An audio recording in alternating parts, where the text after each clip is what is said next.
Hola jóvenes, ¿qué tal están? Buenas tardes. Buenas tardes, abogado. Bueno, vamos a pasar la asistencia. A ver aquí. ¿Quiénes tenemos por acá? Jesús Francisco Velázquez Maldonado. Presente. José Sebastián Yaar Lara. Presente, abogado. José Francisco Cardona Bueso. Eva Cecilia Olive Guigurens.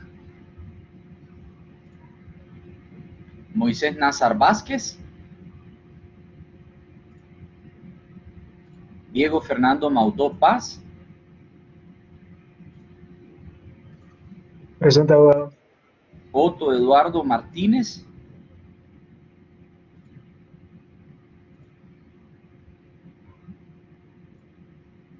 Andrés Santamaría Callejas. Presente.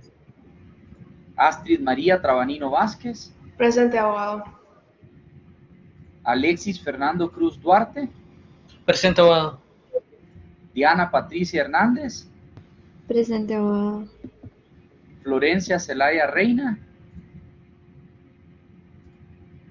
Kevin Josué Avilés Paz. Ángel Irías Corrales. Jaime Armando Andara Argueta. Presente, abogado. Buenas tardes. Buenas tardes. Carlos José Cobos Bustillo. Jennifer Fabiola Mendoza Romero. Presente, abogado. Buenas tardes. Y Giovanna Leticia Vanegas Rubio. Veo que se ha conectado Eva Cecilia Oliva Guigurens. Buenas tardes, abogado. Disculpe la demora. Presente. No hay problema.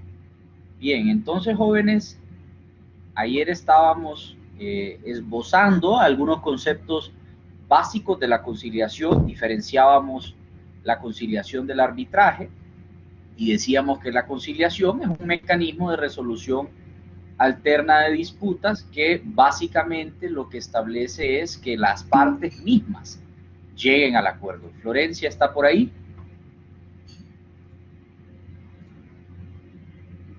Y en ese sentido decíamos que el neutral, el conciliador, es un tercero neutral que no hace absolutamente nada, que no impone absolutamente nada y todo lo deciden las partes. En tal sentido, nosotros decíamos que esa era una de las características más importantes, ya que era autocompositiva. Es un trámite voluntario, a nadie le pueden forzar a que concilie sus diferencias. Evidentemente, si no las quiere conciliar, lo dice y se termina el proceso, ya se precluye el proceso y se pasa a la siguiente etapa litigiosa, que va a ser o un arbitraje o un proceso judicial ordinario. No puede ser ambos. Y yo he visto cláusulas en las que dice que si fracasa el arbitraje nos vamos a ir a la vía ordinaria. No se puede. No hay posibilidad de que fracase el arbitraje. Después de la conciliación, lo único que hay es o arbitraje o la vía ordinaria, pero son excluyentes entre sí. O me voy a una o me voy a la otra. ¿Alguien tenía mano levantada o quería Sí, buenas tardes, abogado. ¿Me puede marcar, por favor? Sí. Kevin y Carlos, ¿verdad? A mí igual, abogado. Kevin Avilés, por favor. Sí. Muchas gracias. Gracias, Bien, abogado. entonces, no hay problema.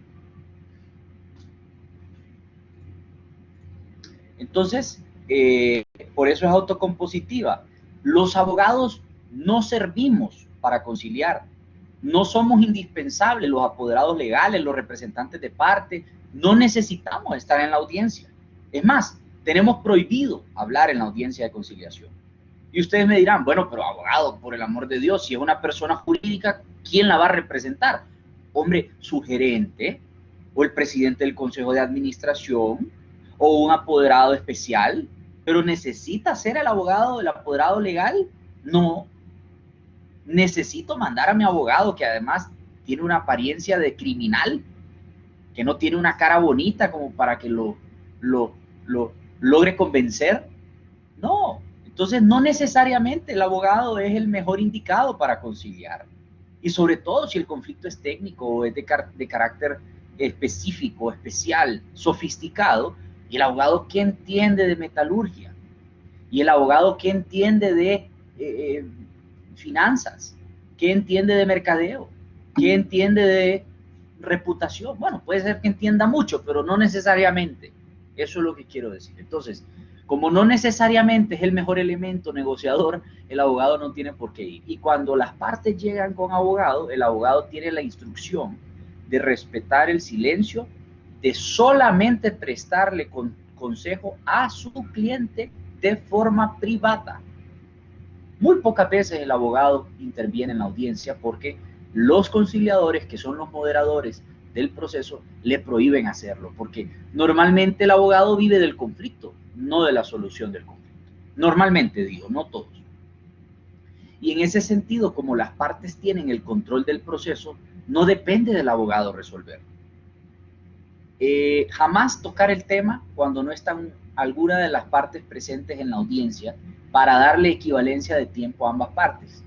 Dado que buscamos ser siempre equilibrados y moderados para poder generar esa confianza en las partes en conflicto, evidentemente si yo llego y estoy en gran jolgorio en la audiencia, sí, claro, hombre, sí me acuerdo de tu tío, tal, ese tipo de cosas, probablemente la otra parte va a decir, ¿a qué vengo yo aquí? Yo sobro, mejor que platiquen esos dos. Entonces, lo mejor, aunque lo podamos conocer y podamos saber quién es, o simple y sencillamente sea una persona tan amena que de entrada llegó con un buen chiste, bueno, no es lo correcto. Sí, pero el chiste es algo completamente inofensivo. No se necesitaba, porque ya le generaste como conciliador un efecto negativo a una de las partes que dice, estos dos son muy amigotes, o son muy amigotas. Entonces, claro, cuando nosotros estamos en una conciliación y una de las partes nos pide una plática reservada o una plática directa y nos tenemos que salir de la sala, o lo que ahora se llama los breakout sessions, ¿okay? O los breakout rooms, a donde nosotros dividimos la audiencia y nos vamos en una sala privada, virtual, con una de las partes, hombre, llevarle el cronómetro, ¿verdad? Del tiempo. Si estoy dándole 5 minutos a la parte convocante, darle también el equivalente de 5 minutos a la parte convocada para poder platicar las cosas. Y a veces es más valioso poder tener estos ratos de plática directa, one-on-one, frontal, porque nos permite escuchar la verdad, nos permite que las partes se sinceren y que nos digan la realidad de la situación. Abogado, disculpe la interrupción, pero presente Otto Martínez. Sí, también Lirías, abogado, presente. Disculpe, no podía conectarme. Presente ¿Alguien más? Presente yo, abogado, solo por si acaso. Sí, y Cardona y Giovanna. Bien.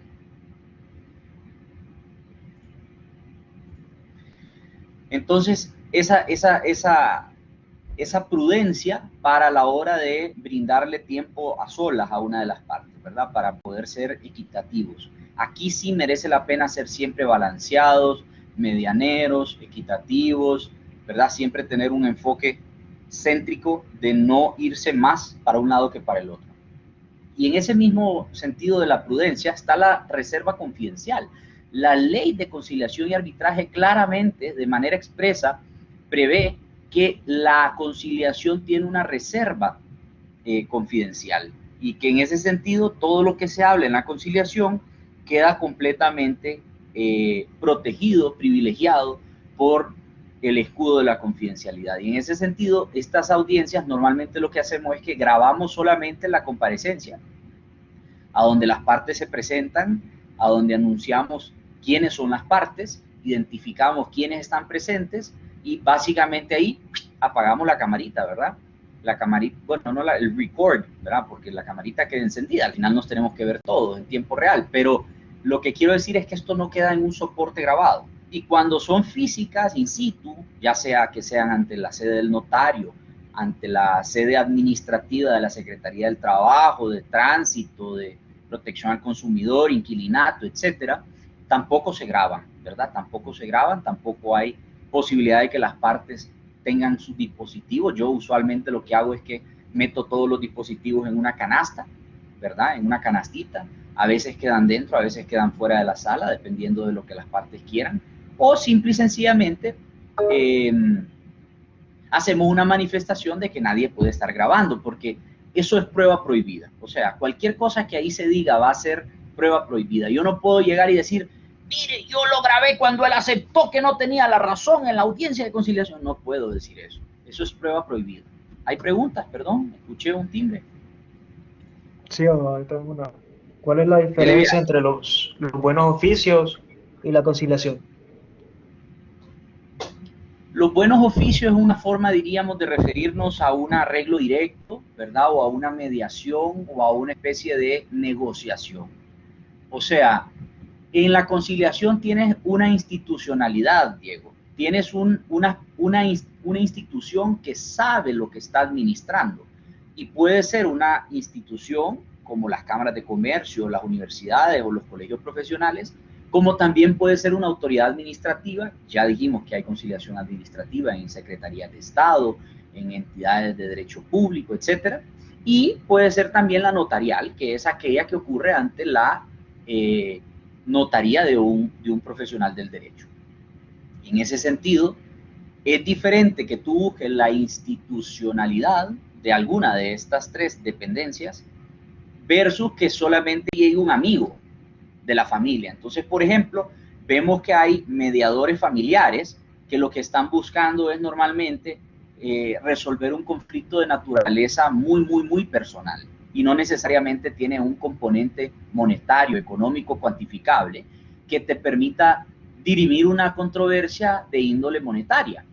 O sea, es diferente que yo sea un mediador o un negociador familiar, que yo voy a llegar a donde una familia y le voy a decir, mira, no inicies este pleito porque se nos va a caer el imperio del café por culpa de los gastos de abogado y del desgaste emocional y el desgaste de fama y de reconocimiento en el mercado, a que yo diga, no, vamos a la Cámara de Comercio o vamos a donde el notario o vamos a esta oficina pública. O sea, es diferente. Anteponer los buenos oficios tiene un componente más de amistad, no tiene una institucionalidad, no hay un reglamento que prevea esta figura, no hay una ley que prevea esta figura, no hay una tarifa que se le va a pagar a ese mediador o negociador. No hay una institucionalidad que soporte y que sostenga ese proceso. No hay reglas claras. Entonces es diferente. La conciliación no, la conciliación hay una ley que la prevé, hay instituciones que la administran, tiene un proceso bien flexible, pero tiene un proceso, o sea que hablando adjetivamente, sabemos que se tiene que iniciar por escrito, que se tiene que solicitar, que hay que pagar una tarifa, que hay que tener una sala habilitada, que es confidencial, que hay un expediente que se mantiene en custodia, que se designa al conciliador, que las partes pueden recusar al conciliador por razones de conflicto o porque ha dicho algo en la audiencia que evidentemente marca una línea, una tendencia inapropiada. O sea, es más sofisticado y por eso pagas por eso. Ahora, si vos decís, bueno, no, yo creo que esto se resuelve con la ayuda del vecino, porque resulta que el vecino es un señor de edad que tiene mucha experiencia y a la que la familia respeta mucho, bueno, pues ya se concilia de esa forma. Y vale, sí vale, claro. La transacción es una figura civil que está en el código en el 2000 y subsiguientes y por lo tanto, siempre que se cumplan las solemnidades que ahí se establecen, la transacción vale para todo lo que pueda ser objeto de transacción y que sea susceptible de desistimiento. Así es que es diferente. No sé si eso atiende tu consulta, Diego. Perfectamente, abogado, sí. Gracias. Bien, hablábamos entonces de que puede ser que un conciliador sea inhabilitado o tenga impedimentos o lo recusen. O sea, no por el hecho de que a mí la Cámara de Comercio me diga, Juan Diego Lacayo va a ser su conciliador, eso significa de que yo soy la persona idónea para eso. Puede ser que una de las partes me diga, no, ese señor fue abogado de mi contraparte, o que diga, no, ese abogado yo no confío en él, o yo no le quiero contar mis cosas, o es muy amigo de la familia y esto entonces puede tomar otro giro, o ya conoce a las partes y puede tener él una incomodidad. Entonces puede ser que yo o me abstenga, ya, yo solito, y le diga, no, muchas gracias, yo no puedo, que ya me ha sucedido, o que simple y sencillamente las partes interpongan una recusación. Y en ese caso la recusación la revisa la directora del centro, y digo la directora porque en el caso de la Cámara de Comercio e Industria de Tegucigalpa es una mujer, bueno, todo el equipo es de mujeres, lo cual es muy bueno, eso marca también una diferencia muy importante del respecto de los demás centros, y ella la va a resolver, ¿ya? Pero usualmente no llegamos a esa instancia, o sea, si hay una situación incómoda, ya uno simple y sencillamente, o sea, yo soy un abogado en el ejercicio independiente, yo no voy a quemarme, ya, por un caso particular. Entonces, al final, como somos abogados que tenemos nuestras propias prácticas independientes, o algunos son partes de firmas grandes, regionales, o firmas que ya tienen un buen nombre en el país, nadie va a estar ahí haciendo cosas raras, pues al final nos pueden inhabilitar y no nos vamos a prestar para eso. Entonces, es diferente, pues a mí nadie me da una orden, a mí no me puede llamar Argueta y me dice desde arriba, mira, vas a hacer esto así, así, así. No me va a llamar nunca Argueta, no hay un Argueta en la Cámara de Comercio.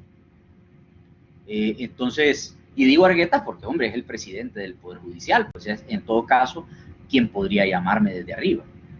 Informal, ¿qué significa que es informal? Bueno, que no hay un procedimiento adjetivo establecido con plazos, con digamos, solemnidades ni formalidades. No. Si no queremos andar de corbata, no andemos de corbata. Si no queremos andar, si queremos hablar en varios idiomas, hablemos en varios idiomas. Si queremos tener aquí intérpretes para traducción simultánea o sucesiva, hagámoslo así. Si lo queremos tener a las 10 de la noche, perfecto. Si queremos estar comiendo en medio de la audiencia, también. Si queremos alquilar un hotel, belleza. Si queremos que sea en la sala de juntas de algún lugar, también. O sea, la conciliación tiene cualquier tipo de alcances, ¿ya? Y el conciliador solo va a orientar. Bueno, darle la palabra de forma ordenada a las partes, a tomar apuntes, no grabar, ya dije no grabar, y establece reglas básicas casi que de convivencia, ya casi que de respeto mutuo. No es nada más que un facilitador del proceso. La rapidez y la economía, porque evidentemente es un procedimiento que está diseñado para ser acelerado. Eso no significa que yo no pueda demorarme y tomarme el tiempo necesario. Bueno, pero usualmente la conciliación es una invitación a resolver esto sin plazos, sin términos, sin proposición de pruebas, sin formulación de conclusiones o alegaciones, sin valoración de medios de prueba, sin nada, sin testigos, sin nada, directamente. ¿Querés o no querés? ¿Tenemos los elementos o no tenemos los elementos? Y económica porque evidentemente no solo es más barata que cualquier proceso de largo plazo, sino que además evita, y aquí es donde tal vez a los abogados no nos gusta mucho conciliar, o puede ser que nos guste un montón, como a mí, porque se puede ganar buena plata. O sea, hay quienes quieren the long run, ¿verdad? Que quieren estar, digamos, que la gotita del dinero esté llegando ahí, no sé, 20, 30 años de litigio. Hay otros que dicen, no, yo prefiero cobrar un buen porcentaje en concepto de transacción, ¿verdad? 10, 12, 15, 20%, lo que quieras acordar, para poder resolver el asunto ya. Plata rápido, te metes a la bolsa esa plata, tu cliente resuelve su problema y vuelve a atender sus asuntos. Luego está el tema de que también hay consultorios jurídicos que son gratuitos, ¿verdad? Ustedes, por ejemplo, prestan este tipo de servicios, los estudiantes de la UNA también tienen un consultorio jurídico y evidentemente esto está previsto en la ley, ¿verdad? El artículo 16 establece la posibilidad de que los estudiantes universitarios puedan ser conciliadores bajo la dirección, ya, bajo la orientación de un director del proceso. En este sentido, esas conciliaciones tienen también valor legal porque lo prevé la ley. Y hay una gratuidad en estos centros de universidades, o sea que ahí no hay tarifas, ahí no se cobra, ahí se resuelven los conflictos de manera gratuita. Entonces es una oportunidad para que las personas de escasos recursos que no tienen posibilidades económicas para tener un representante legal o procesal y además no tienen ni siquiera plata para pagar una auténtica de fotocopias que habría que llevar a cualquier tribunal, bueno, entonces simple y sencillamente dicen, mira, resolvamos este asunto de forma expedita, rápida, gratuita, económica. Especialidad, bueno, pues porque los listados que tiene los centros de conciliación evidentemente tienen las orientaciones o las materias de expertía de cada uno de sus integrantes. Dígame. Pero las partes se pueden someter a la jurisdicción o a la conciliación de cualquier centro de arbitraje, aunque no haya un acuerdo entre las partes que esté establecido previamente. Exactamente, así es. Nadie te puede privar de tu derecho de poder resolver tus conflictos a través de estos mecanismos. Artículo 110 constitucional. O sea, ninguna persona puede ser privada de este derecho. Todos tenemos, los que tenemos la libre administración de nuestros bienes, podemos disponer de nuestros bienes. Y en ese sentido, si yo, por ejemplo, tengo una letra de cambio y voy a cobrar esa letra de cambio, yo sé que existe un proceso ejecutivo de cobro en el Código Procesal Civil. Yo lo sé perfectamente. Yo sé que tengo un derecho literal incorporado en un título valor que dice que tengo derecho a recibir X cantidad de dinero. Y yo sé que además si lo cobro y genera costas porque tengo que gastar para recuperar ese dinero, va la contraparte a tener que asumirlas en la demanda, en la sentencia que emite el juez. En este caso, el mandamiento de ejecución. Sí, yo sé, pero sé que eso en un tribunal ordinario va a demorar 3 años, o 2, o 1. Bueno, la conciliación no va a demorar ni 3, ni 2, ni 1 año. Van a ser días. Entonces, como van a ser días, o pueden ser incluso horas, yo prefiero ese mecanismo. Y prefiero decirle a la parte, mira, es cierto que literalmente la letra de cambio dice que me debes $10,000, pero ¿sabes qué? No merece la pena estar peleando esto. ¿Cuánto tienes? Y la otra parte te va a decir, yo tengo 6 y te los puedo dar ahorita en cash. Y luego tengo una moto que te puedo dar también en consignación o en dación en pago. Y además puedo firmarte un documento en el que me comprometo a pagar una mensualidad para cumplir la cuota. Eso me sirve más que tener que irme a pelear. A donde voy a ir a congestionar los tribunales más de lo que ya están, con un pleito de poca monta que pude haber resuelto, con tal de que quite mi orgullo y lo ponga a un lado y diga, ¿sabes qué? Es cierto, qué rico que te paguen $10,000 cash de un solo, pero también qué feo que no te los paguen y tengas que ir a pelear por ellos innecesariamente. Pudiendo haber recibido más de la mitad en cash ahorita, haber recibido una dación en pago por otro componente y además un acuerdo que frente al conciliador se documenta, él lo documenta y él tiene el conocimiento, la sapiencia para poder escribir las cosas de forma que se cumplan simplemente. Y ya, y te vas de la sala, feliz y contento con tus $6,000, tu moto, una de esas navis chiquititas, motonetas que venden ahí, y te vas con tu documento de conciliación, tu acta, que establece los compromisos a los que han llegado las partes, los acuerdos a los que han llegado las partes. Evidentemente puede ser que no te cumpla. Bueno, en caso de que no te cumpla, entonces habrá que regresar y habrá que exigir la ejecución. Ahí sí habrá que ir a exigir la ejecución. ¿Y voy a tener que iniciar un nuevo juicio? No tengo que iniciar ningún juicio. Ya el acta de conciliación decía que esos eran los compromisos y por lo tanto no cumplió el pago del remanente, no cumplió el pago de las mensualidades, entonces yo ya voy directamente a ejecutar. O sea que voy con fuerza ejecutiva. Ya no voy a aprobar absolutamente nada. Capacitación previa y profesionales universitarios. Bueno, sí, evidentemente los que son de las universidades como ustedes tienen un conocimiento medianero de la profesión y están llegando al momento cúspide en el cual van a salir a la calle ya sin nadie que les controle. Digo, porque aparte de los mecanismos que establecen controles para toda la sociedad, no hay uno específico para los abogados fuera del Tribunal de Honor del colegio. Y la capacitación previa, bueno, evidentemente la que reciben para ser parte de los listados. Bueno, ¿cómo termina el proceso? Bueno, ya anticipamos de alguna forma este contenido y dijimos, a veces simple y sencillamente la parte no va a llegar. Y eso ocurre muchísimas veces. Y bueno, pues no llega, entonces lo que tenemos obligación es de volverlo a convocar una vez más. Si no llega, en la segunda convocatoria, el conciliador y el centro que está administrando la conciliación no tiene una obligación de llamarlo a una tercera audiencia. Solamente tenemos la obligación de hacerlo 2 veces. Y si no llega, pues ya está. ¿Por qué no llegó? Hombre, porque no quiso, o mandó un correo diciendo que no quería, o que el cliente no le dio instrucciones si es el abogado, o el gerente no tiene las instrucciones del consejo directivo si es una sociedad mercantil anónima. Cualquier razón. O puede ser que diga simple y sencillamente, fíjate que no me gusta el café en ese centro. Entonces, como no me gusta el café o me quedan viendo feo cuando entro, no quiero ir. Lo que sea. Ya saben ustedes que aquí nadie lo puede forzar a conciliar. 2, puede ser que logramos una conciliación total o parcial. Puede ser que yo, del conflicto que tenía 3 partes, yo resolví 2 de las 3 partes. Entonces yo voy a levantar un acta de conciliación parcial y voy a decir, bueno, con este título valor logramos la conciliación en estos y en estos términos. Con este documento privado logramos esto y esto. Pero con este, que es un compromiso que no goza de las características de título o valor que exige el Código de Comercio, la parte convocada no reconoce ninguna obligación al respecto y por lo tanto no fue posible lograr una conciliación al respecto.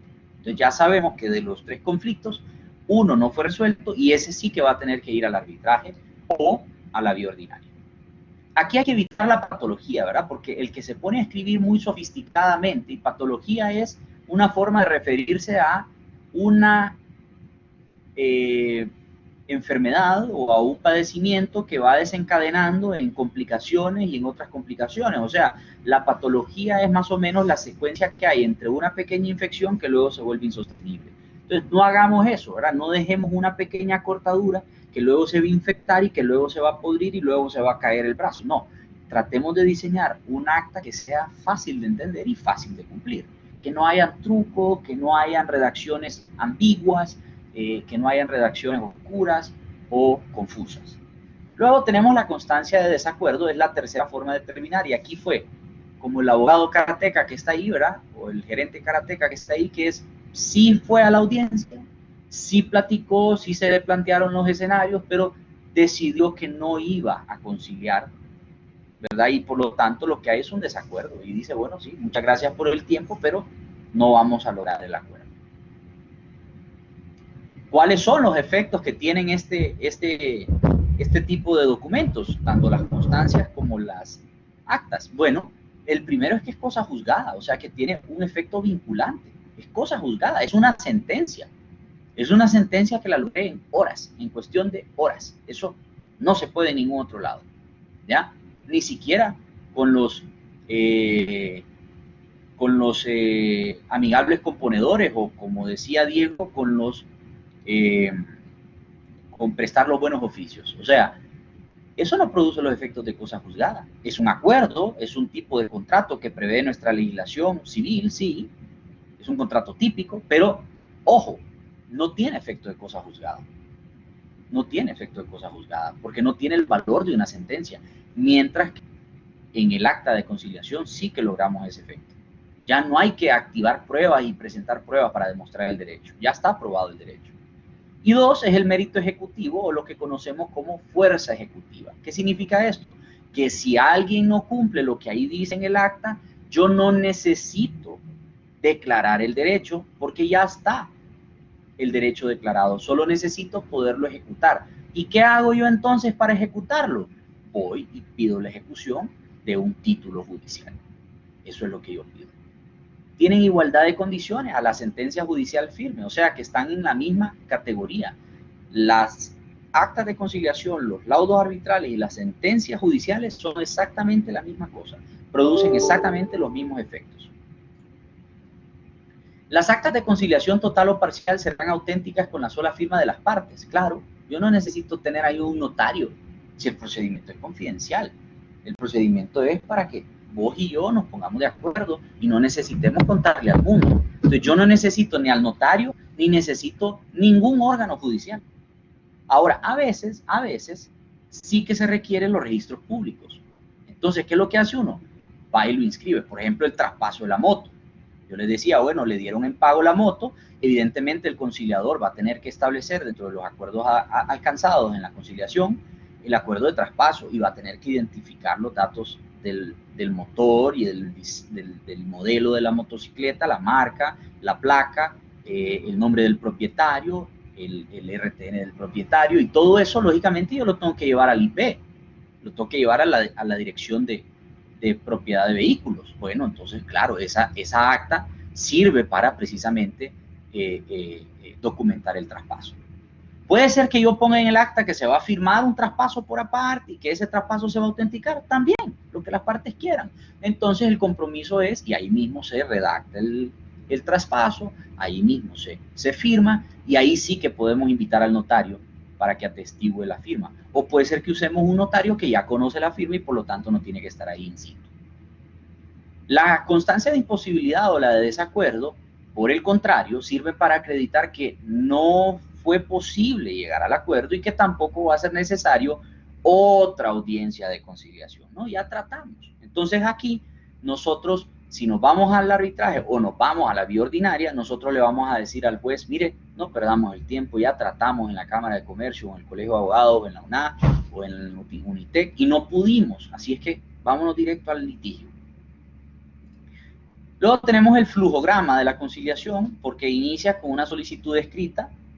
Aquí, lógicamente, la solicitud la puede presentar la parte o partes o el apoderado, ¿verdad? Muchas veces llega el abogado porque el cliente le dice, hey, encárgate vos, o sea, a mí no me pongas a redactar. O a veces el abogado lo que hace es que pone al cliente a firmar y otorga luego al final una delegación de poder o un otorgamiento de poder. No hay ninguna solemnidad para esto de la solicitud. Ahora, donde sí hay solemnidad es en la exigencia del poder. ¿Por qué? Porque aquí sí ya dijimos que hay que verificar dos facultades, transacción y desistimiento, ¿verdad? Transigir y desistir. Si no está eso en el instrumento de poder, yo simple y sencillamente no puedo permitirte la entrada como abogado. Tienes que subsanar. Entonces aquí hay un filtro.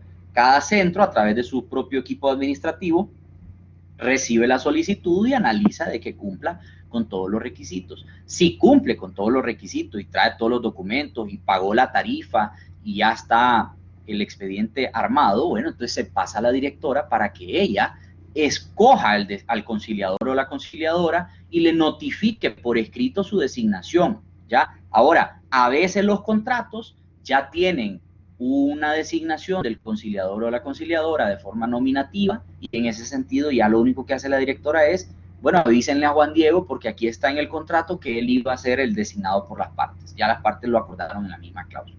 Eso es riesgoso, eso puede ser patológico porque ¿qué tal si Juan Diego se muere? Y entonces ya tenemos un conflicto, ¿verdad? Bueno, Dios quiera que no se muera, pero en todo caso era solo para dar el ejemplo. Luego, la abstención o la recusación del conciliador o de la conciliadora, ¿verdad? O sea, si la directora me manda el correo y me dice, mira, te estamos designando para que resuelva esta controversia, y yo veo ahí, pero aquí está un cliente mío, o aquí está, no sé, un amigo muy personal, o aquí está un enemigo, o aquí está alguien que definitivamente yo no tengo el perfil para apoyar, entonces ¿para qué me voy a meter? Ya hablamos de eso.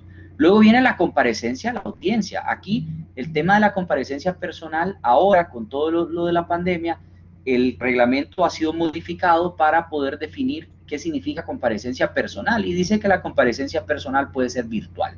Ya, o sea que yo tengo que estar en tiempo real, pero no importa de qué lado del mundo y en qué uso horario, sino que yo puedo estar en cualquier lugar de forma remota. Entonces, ¿qué es lo que hace uno? Uno informa cuál es el punto de conexión.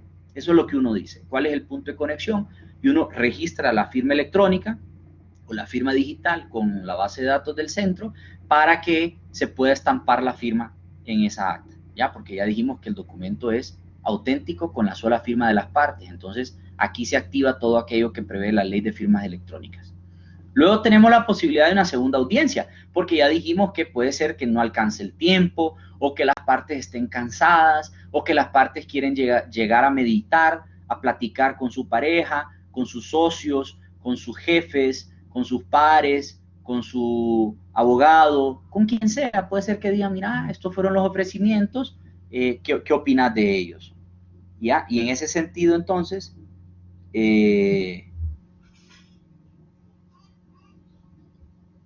permítanme, perdonen.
Bien, perdón.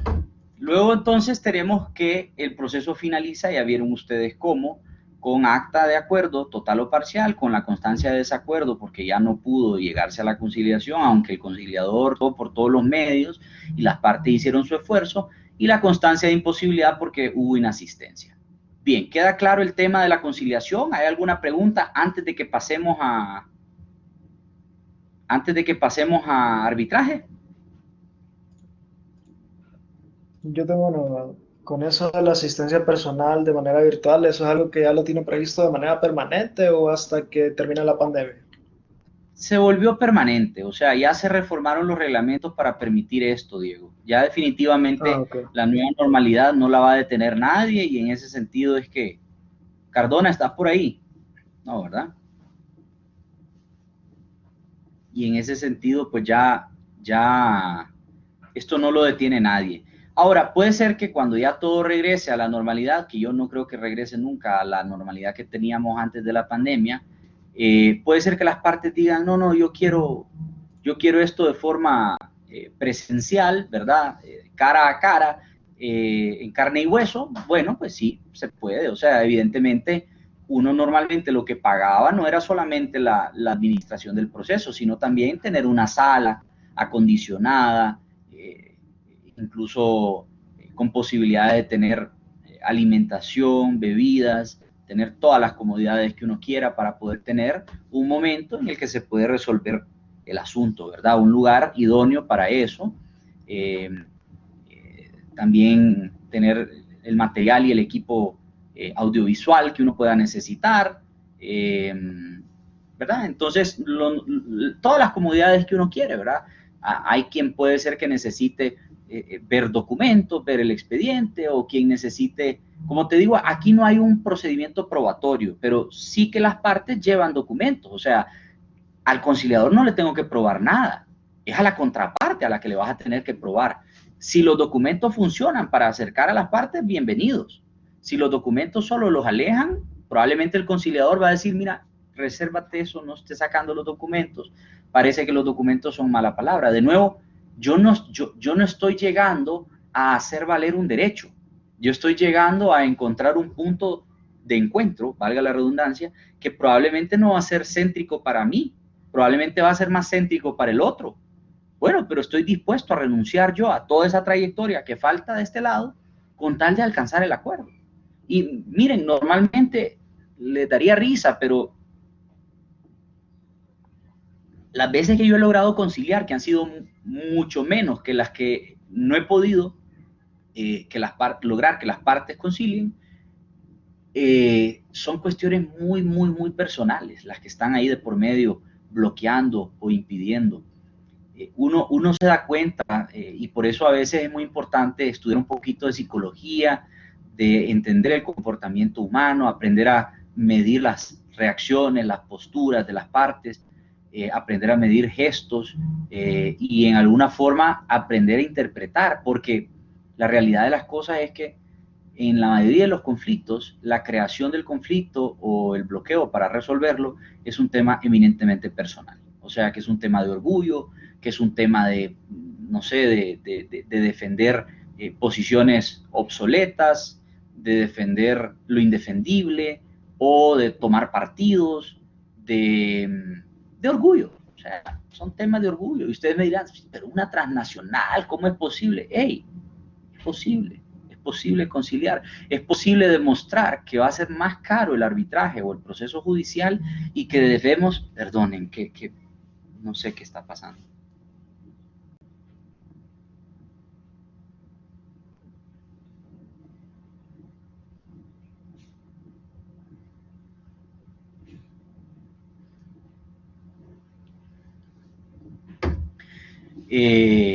En fin, eso es lo que usualmente sucede, ¿verdad? Que hay el gerente o el presidente o el director del área comercial, si se trata de una persona jurídica, o en este caso, si fuera personas naturales, pues la propia persona o su pareja o su familia impiden que haya una conciliación.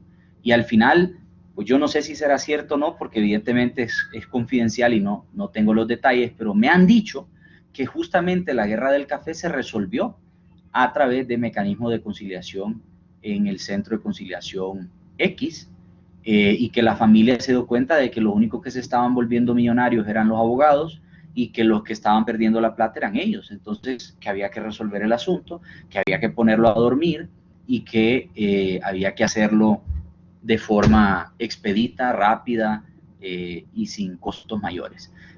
Eran más o menos 15 abogados por cada una de las partes. Había que poner detectores de metal en los juzgados para poder dejar entrar a esa gente. Se amenazaban en los parqueos.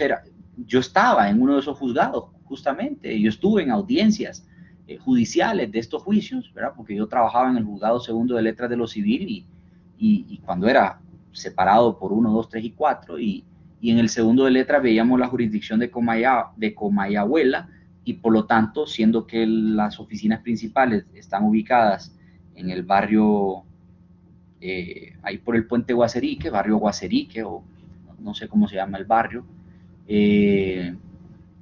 nos tocaba ver esos conflictos de Café del Indio. Y la realidad es que era muy triste, ¿verdad? Porque uno decía, wow, cuánta plata están botando, peleándose por un asunto de quién dirige, quién preside el Consejo de Administración. Y así mismo lo he visto yo ahora de fuera de los tribunales, cuando llegan los conflictos, uno dice, qué fácil es resolver este asunto, pero no está en mis manos.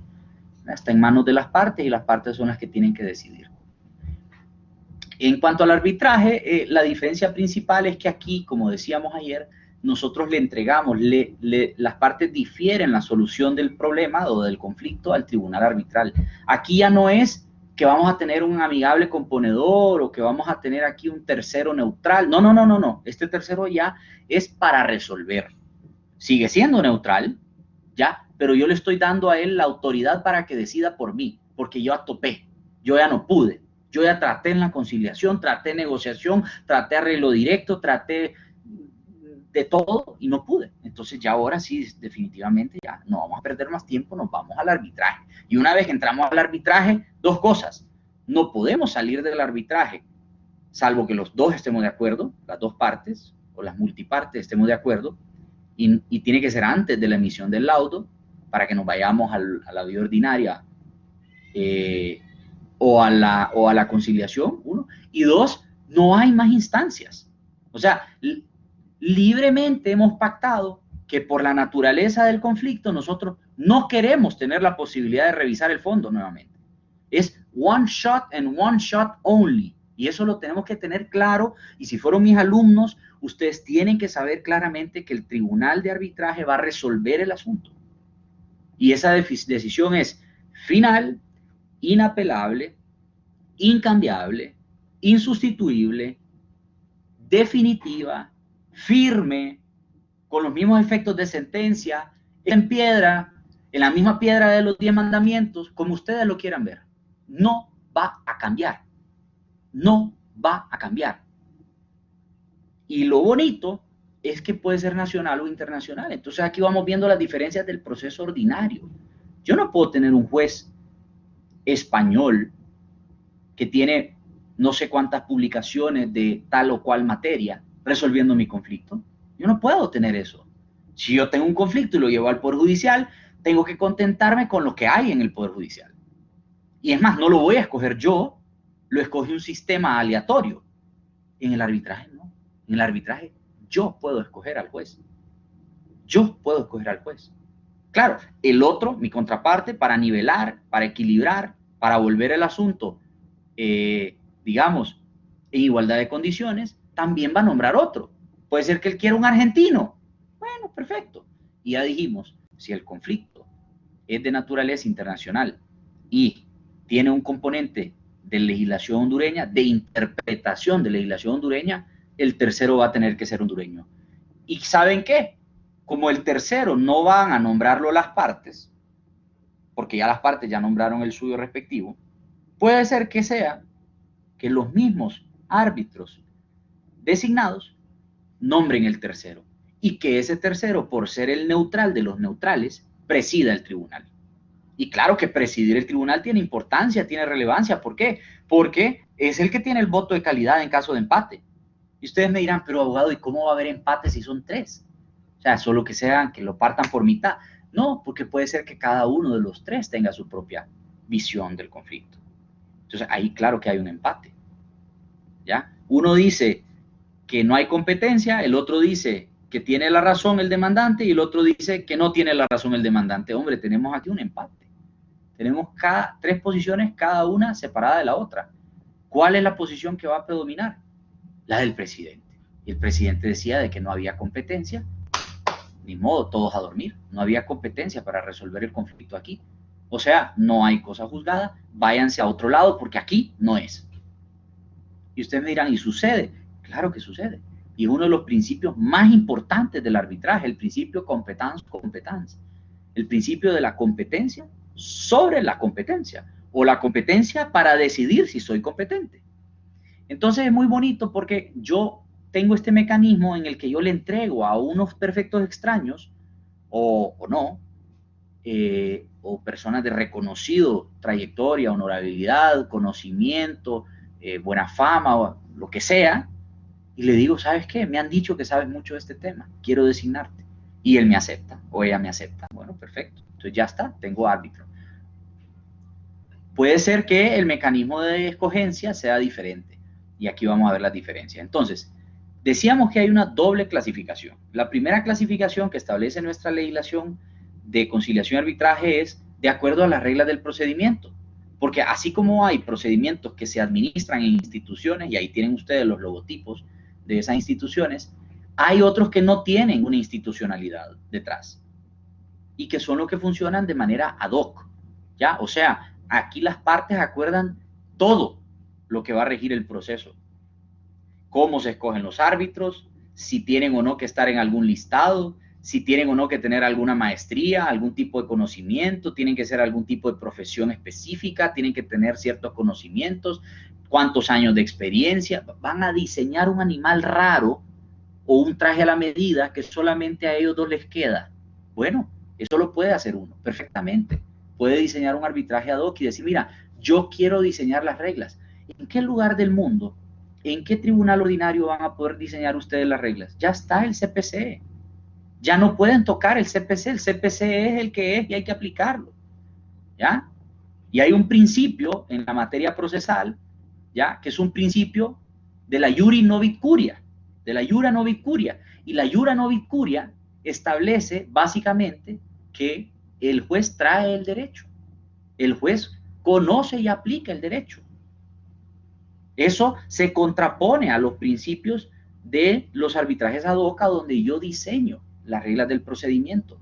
Ojo, regla del procedimiento, yo no estoy hablando de las reglas sustantivas, yo no estoy hablando de que yo voy a promulgar leyes, no, O sea, las partes no van a promulgar leyes, las leyes son las que aplican en el ámbito espacial en el que nos encontremos sujetos al contrato. Si la legislación aplicable al contrato es la hondureña, ya dijimos que entonces el árbitro español, el árbitro argentino, nombran a un tercero que es hondureño, que va a presidir el tribunal, y ojo, las leyes de Honduras ya están escritas. Yo estoy hablando de diseñar las reglas, o sea, el procedimiento adjetivo, el derecho adjetivo del proceso, plazos para proposición de pruebas, tipos de pruebas que van a ser válidas.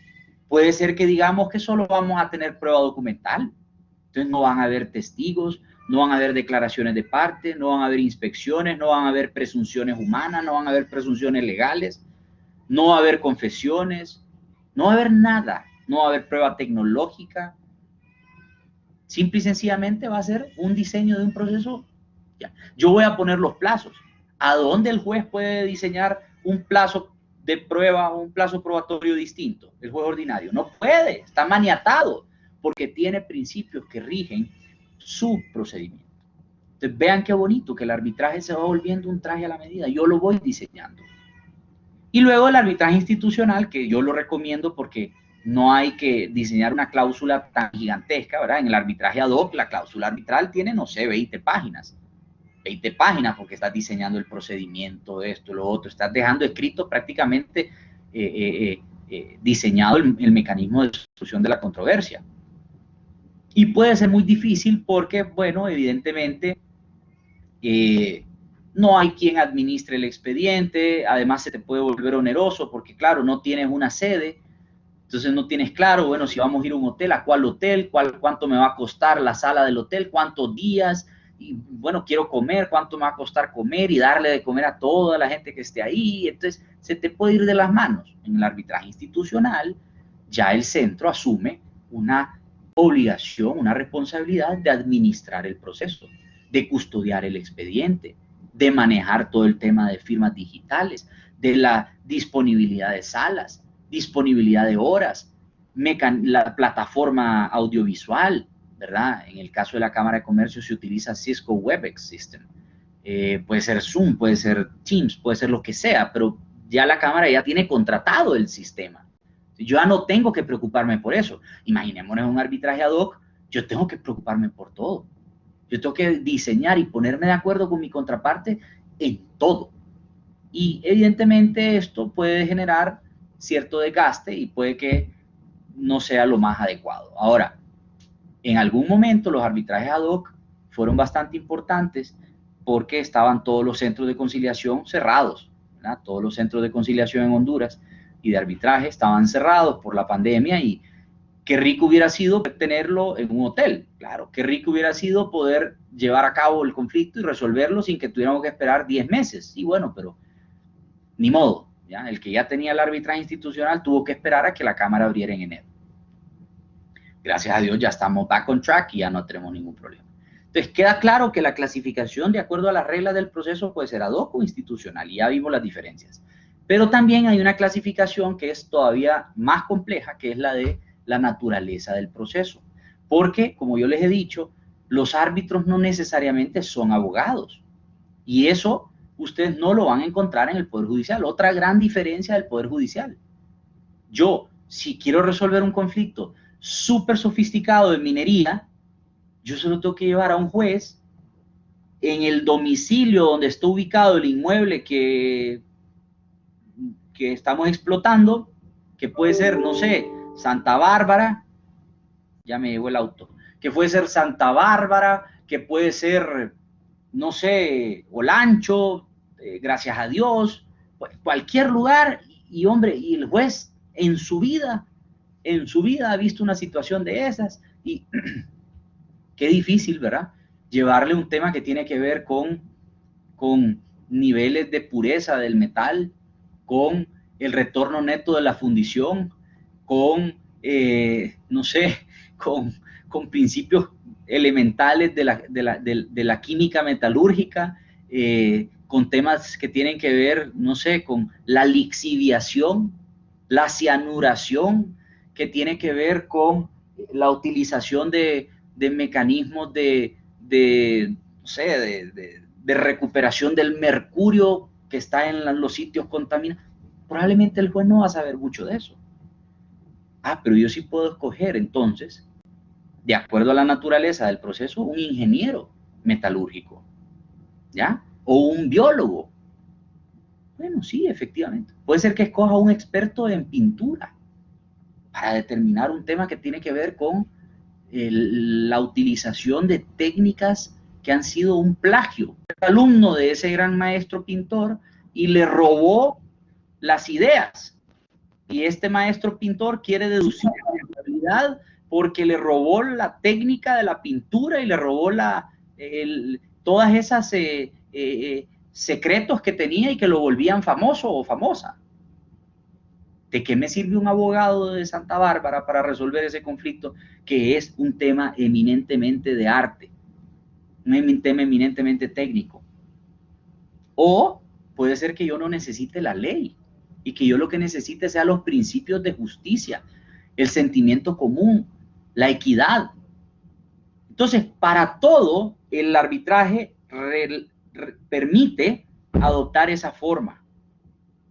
Y de acuerdo con lo que las partes tienen, vamos a diseñar el proceso. Entonces, yo he tenido contratos muy sofisticados en los que los problemas no van a ser de naturaleza legal. Y sobre todo, tengo esto en contratos que son de materia de construcción, por ejemplo.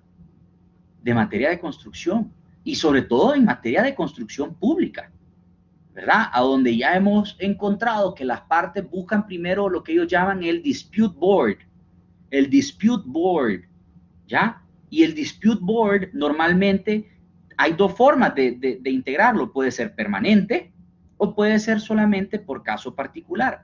Pero ya el contrato de obra ya dispone, y ustedes pueden encontrar diversos tipos de contratos, sobre todo en FIDIC, ¿verdad? Que es una Federación Internacional de Construcción, que tiene diseñados los contratos de construcción de obra por colores.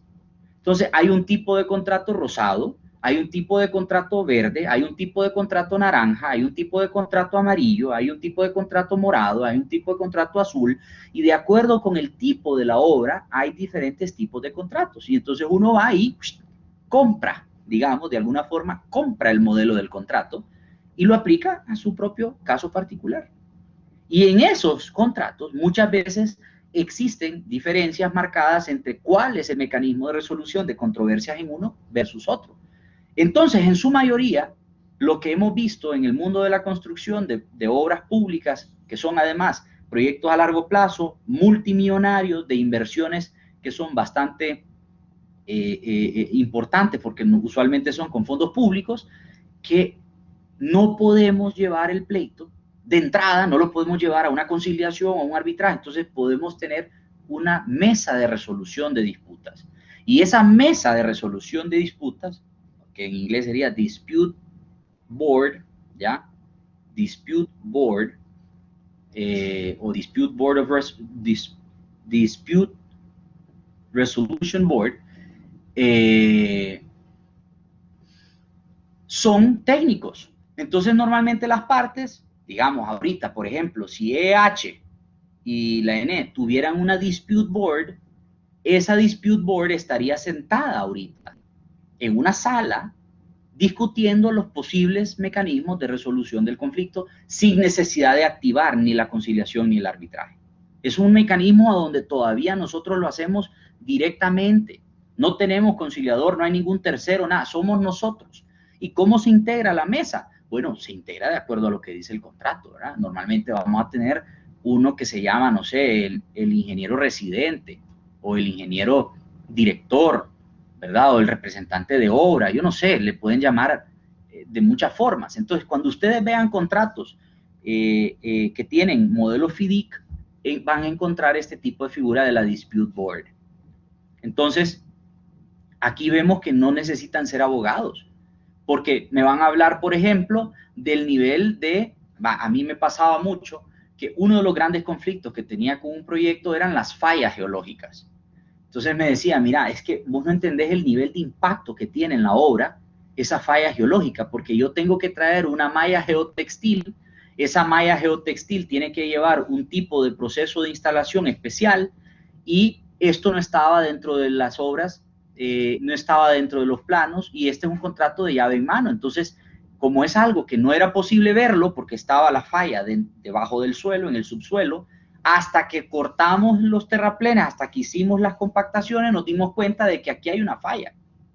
O, por ejemplo, si era un sitio arqueológico y resulta que estamos construyendo una carretera en Copán y nos encontramos con una ciudad oculta debajo del suelo, ¿ya? Y encontramos vestigios arqueológicos mayas. Y en ese sentido, la obra se tiene que detener y van a surgir reclamaciones, porque una de las partes no puede avanzar en la obra y la otra no la deja porque ahí hay restos arqueológicos. Entonces, ¿cómo se va a manejar el tema de las imprevisiones contractuales? Y aquí entramos entonces en todo lo que tiene que ver con la indemnización por imprevisión, ¿ya? La rebuxix stantibus, y vemos todo lo que tiene que ver con la excesiva onerosidad y vemos todo lo que tiene que ver con las causas de fuerza mayor y el caso fortuito, las cosas que están fuera del alcance de las partes, ni una ni la otra. Es culpa de la naturaleza, es culpa del mundo, pero no es culpa de las partes. ¿Cómo resolvemos eso?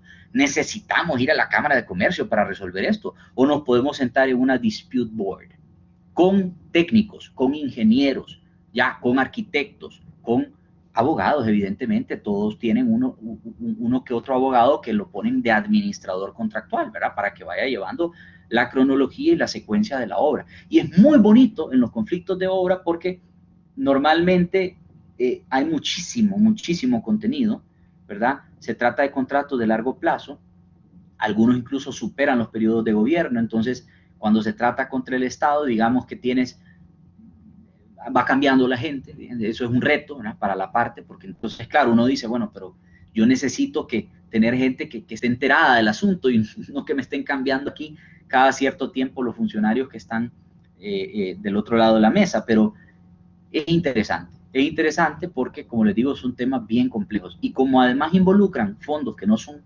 nuestros, no míos, privados, son públicos, entonces hay que cuidar todavía más el tema.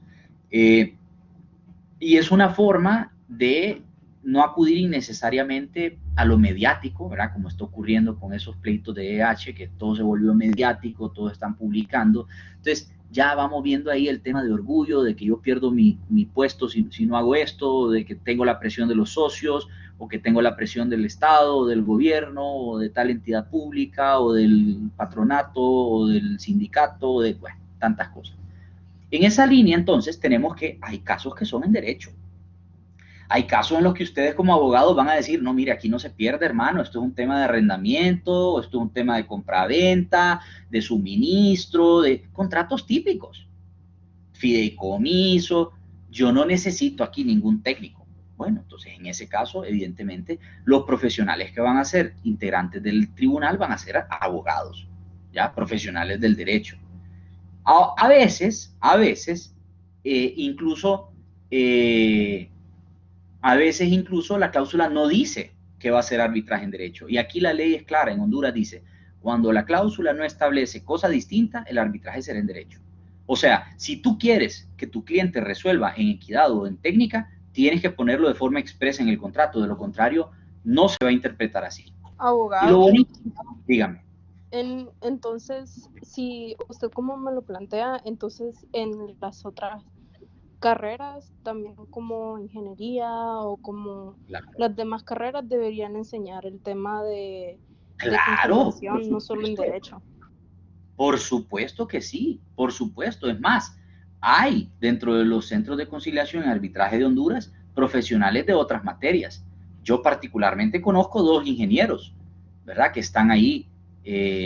Conozco actuarios, arquitectos que están en los listados, ¿ya? O sea, puede ser que haya un conflicto, por ejemplo, que tiene que ver con planimetría, y usted y yo, ¿qué sabemos de planimetría? Nada. Yo no sé absolutamente nada de planimetría. El tema es eminentemente técnico. ¿Está o no está previsto en la planimetría que existía una falla tectónica que impide que podamos hacer la compactación del suelo para tirar la carpeta asfáltica de tal grosor y de tal espesor y de tal resistencia? ¡Ey! El abogado no sabe nada de asfalto, no sabe la diferencia entre el asfalto y el cemento hidráulico, no sabe tampoco cómo se hacen las compactaciones y en su vida ha sabido lo que es una falla tectónica, ni una geomalla o una malla geotextil. Ni cómo se pone, ni si está bien puesta o no, ni si se cayó la calle por culpa de que estaba mal puesta la malla y eso generó o no generó los daños. No sabe el abogado. Entonces sí, evidentemente lo que usted dice es correcto. Todos los profesionales, todos tienen que saber de este mecanismo, porque ellos también firman contratos, ellos también son contratistas, ellos también son contratantes, ellos también son asesores técnicos y tienen que conocer esto. Y por eso, cada vez que hay charlas sobre estos mecanismos, uno invita a todo mundo, ¿ya? Para que en los listados, lógicamente, es más valioso para un centro decir, yo tengo ingenieros, arquitectos, abogados, artistas, fotógrafos, pintores, músicos en mis listados, porque el listado es más rico, es más completo. Entonces, claro, la gente va a acudir a ese listado porque tiene más gente, más experiencia, más oportunidades, más democratizado el listado. Si yo voy a otro que dice, no, este listado pues, tiene 5 raquíticos integrantes, evidentemente ahí no va a ser posible resolver mis disputas, ¿verdad? Ahora, la cara contraria es el arbitraje en equidad, donde yo decía que la decisión no se basa en las leyes. Es más, no vamos a fundamentar el laudo. No vamos a tener que llevar pruebas que tienen que ver con presunciones legales o con la aplicación de una normativa. No, no, aquí la decisión va a ser eminentemente del sentido común y la equidad. O sea, es una decisión que se va a tomar basado en mi concepto de justicia. Bueno, el mío y el del resto de los abogados que integren el panel de árbitros, ¿verdad? Porque pueden ser más de uno, ya vimos que pueden ser cualquier número impar. Y en ese sentido, entonces, yo no voy a recurrir a la legislación, yo no voy a decir, y poníamos el caso de la señora que perdió su casa en el huracán y que le decíamos, bueno, ella puso sus laminitas de zinc y ella usó este espacio y ahora vinieron aquí los de la sede y dijeron que ese terreno era de ellos y entonces la van a expropiar, ¿verdad? Bueno, entonces puede ser que nosotros digamos, no, momentito, aquí vamos a resolver en equidad. Y mi sentimiento de equidad marca que esta señora, aun y cuando no es de ella el terreno, aun y cuando se puso ahí, tiene una causa de necesidad básica y no se le puede violentar su derecho humano a poder tener la dignidad de un lugar donde habitar con su familia, porque su marido se había ido mojado a Estados Unidos y se había juntado con otra o con otras, o con otros, porque ya ni eso se sabe, y entonces resulta que ella quedó sola. Y a mí me parece que ella, sin traerme pruebas, sin ver las leyes, me parece que mi sentimiento común y de equidad me dicta que yo debo darle a ella el derecho a que les construyan una casa de mejor categoría que la que ella pudo hacer, en un espacio similar o no, con las condiciones básicas, ¿verdad? Y los servicios básicos requeridos para que ella tenga una vida digna ahí. Bueno, puede ser. Entonces ya, yo quiero decidir eso. Puede ser que yo quiera decidir eso. Ahora ustedes me dirán, pero abogado, ¿y a dónde firmaron el contrato que decía equidad? Ah, bueno, entonces ya está, estoy poniendo un ejemplo difícil. Pero imaginémonos que fuera un tema familiar. Que fuera un tema familiar y que sea un tema testamentario o que sea un tema, no sé, de una inversión familiar, de una segregación de lotes de la familia. Probablemente yo no voy a querer resolver el asunto en base al derecho. Yo quiero que se resuelva en base a la equidad. Dígame. Abogado, entonces cuando el artículo 31 dice que no se basa en equidad, es que está diciendo que se basa en las leyes. Así es. Y tampoco se puede basar o en las leyes o en la técnica. Pero ojo, ese es arbitraje internacional. Y los que enumera el artículo 29 de la ley. O sea, los temas entre inversionistas, de accionistas, temas que tienen que ver con representación de marcas, competencia desleal, prácticas anticompetitivas y conflictos sobre propiedad raíz. O sea, que ese artículo lo que se refiere es a los arbitrajes de inversión. Pero imaginémonos que el arbitraje no sea de esa naturaleza. Imaginémonos que sea un tema que tiene que ver con una herencia. Ese no es un arbitraje de inversión, ese no es un arbitraje de los que enumera el 29 de la ley de inversiones. Entonces, ese es un arbitraje común y silvestre. Puede ser que entonces hayamos acordado, o el testador haya acordado que cualquier conflicto entre los herederos se tiene que resolver en equidad. Entonces, yo no necesito un abogado. Yo no necesito un abogado para que resuelva un conflicto de una herencia. Probablemente el abogado aplicaría el Código Civil, el libro tercero del Código Civil, y aplicaría también las disposiciones del Código del Notariado. Sí, pero yo no quiero eso. Yo quiero que piense que es justo. Entonces, puede ser que un conflicto como el que tuvo el señor Zelaya, el señor Luis Zelaya, hombre, una figura pública, la señora tenía influencias de uno de sus hijos, que era el que vivía con ella, que era el que la cuidaba, y todos los medios de comunicación ahí en los tribunales, qué vergüenza. Al final se termina muriendo la señora, se termina muriendo el hermano, y el señor Zelaya termina peleado con los difuntos. Probablemente no le dio un abrazo, probablemente no le dio un beso, probablemente no tuvo la oportunidad, porque creo que incluso uno o los dos murieron de COVID. Entonces uno dice, qué feo, hombre, qué feo recurrir al derecho para resolver un asunto. Probablemente se hubiera resuelto en equidad y todo el mundo, nadie se entera de nada, ¿ya? Entonces, ese tipo de cosas, como dicen, ¿verdad? Los trapos sucios o los calzones sucios se lavan en casa, ¿verdad? No sé cómo dice el dicho, pero algo así lo he escuchado. Entonces, al final es una forma de decir, hey, mira, todas las familias tienen sus cositas, pero ¿y para qué lo vas a llevar a lo público? Mejor resolverlo de forma privada. Y tampoco tiene que aplicarse la ley y tener que esto y lo otro, imponerse. No, que las medios, que las pruebas. Puede ser que resolvamos en equidad. Ahora, claro, es bien riesgoso, es un arma bien filuda la que le estamos dando al tribunal, porque el tribunal, probablemente aquí no haya unanimidad. Probablemente en un arbitraje de equidad, lo mejor sea que sea árbitro único, porque si vos te pones a pensar en qué para mí es justicia y qué sentimiento común para el otro, probablemente no lleguemos a un acuerdo. Probablemente hayan temas religiosos, temas de idiosincrasia, de credo, de libertades que nos van a impedir llegar a un acuerdo. Entonces también tratar de democratizar la equidad es bien difícil. Entonces probablemente si vas a diseñar una cláusula de arbitraje en equidad, que sea de arbitraje único, o sea, que sea solo uno. Pero me puedes decir, sí, pero qué miedo que ese único, de él depende todo. Bueno, pues entonces es difícil. El arbitraje en equidad es difícil. Yo nunca he tenido uno, pero puedo decirles que es muy difícil. Y para terminar, el arbitraje técnico.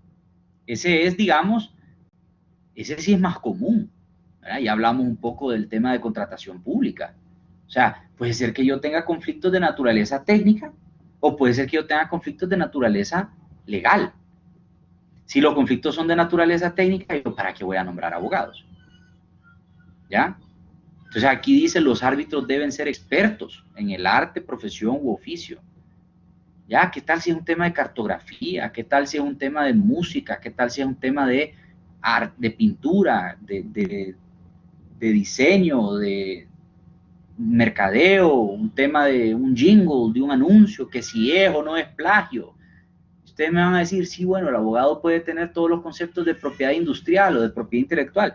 Sí, bueno, el abogado conoce la diferencia entre una señal de propaganda, y hablábamos del ejemplo de pay less, live better, ¿verdad? De paga menos, vive mejor, pero puede que no sea la ley la que necesitemos para resolver este conflicto. Puede ser que necesitemos un arbitraje técnico, ¿verdad? Aquí la decisión entonces se basa en conocimientos específicos de esa determinada ciencia, arte u oficio. No se aplica la ley, se aplican los conocimientos elementales, específicos. Ahora, como les decía, si no se ha pactado nada, entonces se entiende que es arbitraje conforme a derecho, y ahí sí que hay que aplicar la norma al caso concreto. Algunos conceptos propios, no sé si tiene alguien alguna consulta antes de que entremos a ver los conceptos básicos.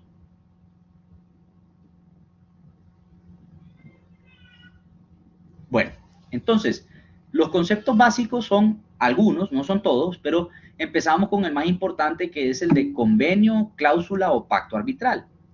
Los tres significan exactamente lo mismo, representan exactamente lo mismo y son sinónimos para todos los fines legales. Cuando hablamos de convenio, contrato, cláusula, pacto, acuerdo arbitral, estamos hablando de lo mismo. Estamos hablando de una cláusula o de un papel aparte o de una manifestación de voluntad que se ha iniciado de forma verbal y se ha formalizado de manera escrita que nos llevan al mismo lugar, que nos llevan al mismo mecanismo.